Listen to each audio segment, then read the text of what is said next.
Melalui sambungan telepon kita sudah bergabung bersama pengamat politik Burhanuddin Muhtadi siang hari ini. Mas Burhan, selamat siang. Siang. Ini menarik untuk melihat Presiden mengundang siang hari ini makan siang 3 calon presiden. Menurut Anda, apa arti dari undangan Presiden ini? Menurut saya Presiden sedang berusaha untuk menampilkan ke publik bahwa beliau sebagai kepala negara sekaligus kepala pemerintahan itu ingin netral kepada seluruh peserta Pilpres. Ini penting karena bagaimanapun setelah MK mengambil keputusan untuk memberi semacam tiket konstitusional buat Gibran putra presiden, itu ekspektasi publik agar presiden lebih negarawan, lebih netral itu makin meningkat. Data survei terakhir saya hampir 80% masyarakat yang menginginkan presiden netral dan tidak memihak. Nah, ini tentu berkaitan dengan semacam kekhawatiran kalau misalnya Pilpres 2024 diikuti oleh putra beliau yaitu Gibran sebagai capres Pak Prabowo, itu dikhawatirkan instrumen kekuasaan tidak bisa bersikap netral. Nah, saya kira apa yang dilakukan oleh Presiden Jokowi hari ini dengan mengundang para capres untuk hadir dalam jamuan makan siang itu untuk memberikan gesture sekaligus sinyal dan kode kepada publik bahwa presiden akan mengayomi seluruh calon presiden. Tapi apakah memang pengaruhnya sebesar itu dengan undangan ini, Mas Burhan, untuk melihat ini kan kalau secara logika gitu, anaknya nyalon jadi cawapres, masa sih bapaknya nggak mendukung anaknya begitu. Nah, apakah memang gesture yang tadi Mas Burhan cerita ini akan berpengaruh begitu besarnya memberi sentimen kepada masyarakat bahwa memang presiden ini netral? Ya tentu apa yang disaksikan hari ini tidak serta-merta langsung ditelan oleh publik ya. Publik tidak otomatis percaya bahwa pemerintah akan bersikap netral hanya sekedar dengan mengundang jamuan makan siang. Jadi komitmen hari ini harus dilanjutkan dalam bentuk yang konkret ya. Misalnya presiden harus menginstruksikan kepada aparatur negara tidak menggunakan apapun ya yang berkaitan dengan fasilitas publik untuk kepentingan salah satu calon. Jadi saya setuju bahwa ini tidak serta-merta membuat publik percaya, tetapi kan namanya komitmen baik ya harus disambut ya. Nah, nanti tinggal kita cek, kita awasi, kita monitor apakah komitmen verbal Presiden Jokowi, gesture atau sinyal ini diikuti dengan bukti konkret di lapangan atau tidak.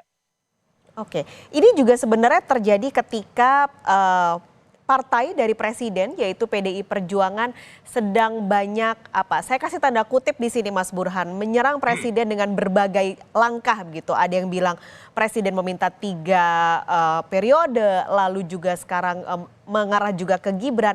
Apakah ini juga, kadang kan kita melihat Presiden Jokowi ini punya banyak sekali gimmick-gimmick politik yang dilakukannya. Ini apakah menjadi salah satu bagian juga dari jawaban untuk PDI Perjuangan dari Presiden Jokowi? Mungkin nggak terlalu bisa dikaitkan dengan PDI Perjuangan ya, tetapi ini lebih berkaitan dengan tudingan bahwa Presiden Jokowi tidak bisa berlaku netral, Oke. bahwa ada semacam tudingan dari PDI Perjuangan berkaitan dengan 3 periode dan seterusnya, itu kan berkaitan dengan lain hal ya. Tapi lebih sebelumnya kan Presiden Jokowi mengeluarkan statement soal cawe-cawe.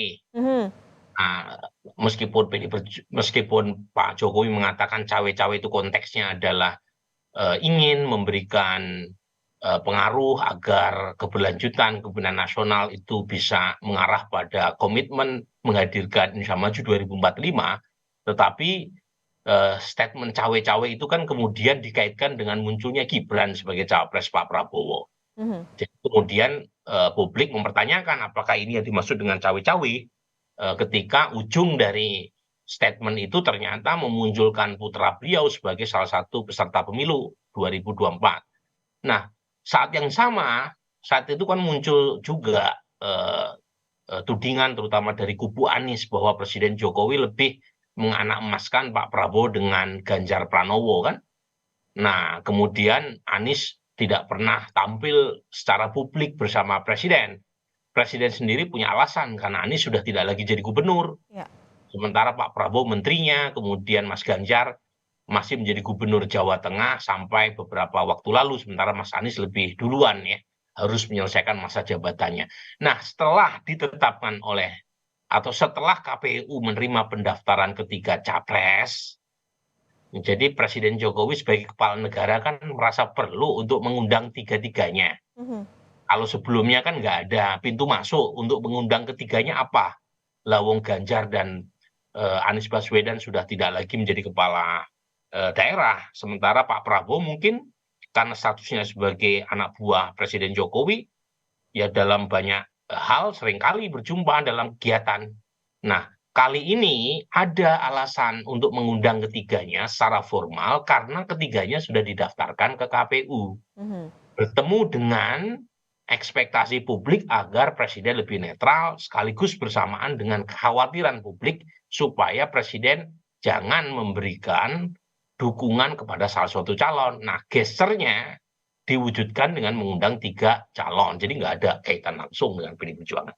Hmm, tadi Mas Burhan juga cerita soal ini nanti kalau memang, bisa diterima masyarakat mungkin secara tidak langsung akan ada lagi komitmen-komitmen konkret politik lanjutan. Boleh dielaborasi lagi Mas Burhan, apa sih yang nantinya, bisa memberikan pengaruh cukup besar dari komitmen presiden untuk menunjukkan bahwa memang saat ini sebagai negarawan presiden netral?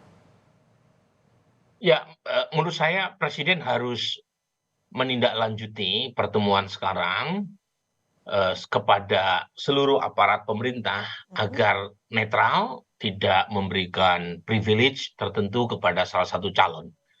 Jadi ada surat edaran yang diberikan kepada seluruh aparatus negara, TNI, kemudian Polri, kemudian Kejaksaan, termasuk juga institusi seperti kementerian maupun surat edaran kepada seluruh kepala daerah agar tidak menggunakan instrumen kekuasaan, tidak menggunakan aset negara untuk kepentingan pemenangan kepada salah satu calon manapun ya. Mhm. Jadi ada follow up-nya, tidak sekedar makan siang gitu ya. Makan siang penting gitu ya. Tetapi jangan sekedar makan siang saja, tapi ada follow up-nya dan kemudian publik mengawasi. Kompas TV, media, civil society mengawasi ada tidak abuse of power berkaitan dengan proses menuju 2024 nanti ya. Termasuk nah pertemuan kali ini bukan semata-mata itu ya, tapi presiden juga harus memberikan gesturnya kepada ketiga calon presiden yang diundang ya, setahu saya yang diundang hanya tiga capres ya. Mhm. Cawapresnya nggak diundang gitu ya, setahu saya ya. Jadi Mas Gibran nggak ada di situ, Pak Mahfud nggak ada di situ, Pak Muhaimin nggak ada di situ. Nah, saran saya gitu ya, itu juga dipakai untuk memberi nasihat kepada tiga calon presiden yang diundang makan siang ini, ya, agar kampanye secara damai dan gembira. Mmm. Ya, jangan menyebarkan hoax, jangan menggunakan politik identitas, ya, jangan menyalahgunakan kekuasaan. Ya.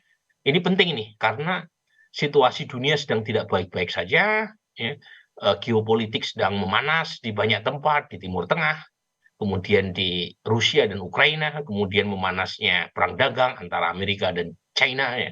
Jadi membutuhkan persatuan ya berkaitan dengan tujuan yang lebih besar ya, bukan sekedar kemenangan elektoral. Jadi jangan sampai proses menuju Pilpres 2024 itu menimbulkan luka dan harus dicari, nah ini ada kaitannya nih ya dengan PD Perjuangan tadi, Mhm. harus dicari satu formula yang bersifat win-win, jangan zero sum game.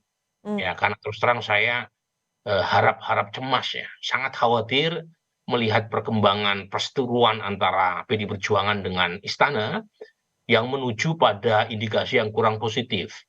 Ya, saya tahu kedua belah pihak ini mungkin merasa dikecewakan satu sama lain, tetapi harus ditempatkan kepentingan nasional yang lebih besar di atas segalanya. Ya. Jadi jangan sampai hubungan kedua belah pihak, Presiden Jokowi dan PD Perjuangan itu memburuk, karena yang rugi adalah bangsa Indonesia. Mhm. Jangan sampai hubungan itu memanas hanya karena persoalan elektoral, kemudian mengabaikan kepentingan yang lebih besar. Ini penting nih, saya sampaikan, karena sejauh ini kedua belah pihak itu sebelum drama terakhir, itu hubungannya bersifat simbiosis mutualistik, ya. Mhm. Presiden Jokowi mendapatkan dukungan penuh dari PD Perjuangan untuk menjaga stabilitas politik, karena PD Perjuangan adalah kapal induk terbesar di parlemen ya, dengan kursi terbanyak, yang memberi garansi kepada Presiden Jokowi untuk bisa memuluskan semua kebijakan berjalan secara baik. Saat yang sama PD Perjuangan juga mendapatkan insentif dari popularitas Presiden Jokowi. Ya. Data saya survei indikator terakhir menunjukkan 24% dari total responden yang mengaku memilih PD Perjuangan itu karena suka Presiden Jokowi. Jadi Mhm. kalau misalnya kedua belah pihak ini memanas, dari sisi politik Presiden Jokowi kehilangan salah satu induk pendukung utama stabilitas politik pemerintahannya, apalagi jelang berakhirnya masa jabatan beliau tahun depan.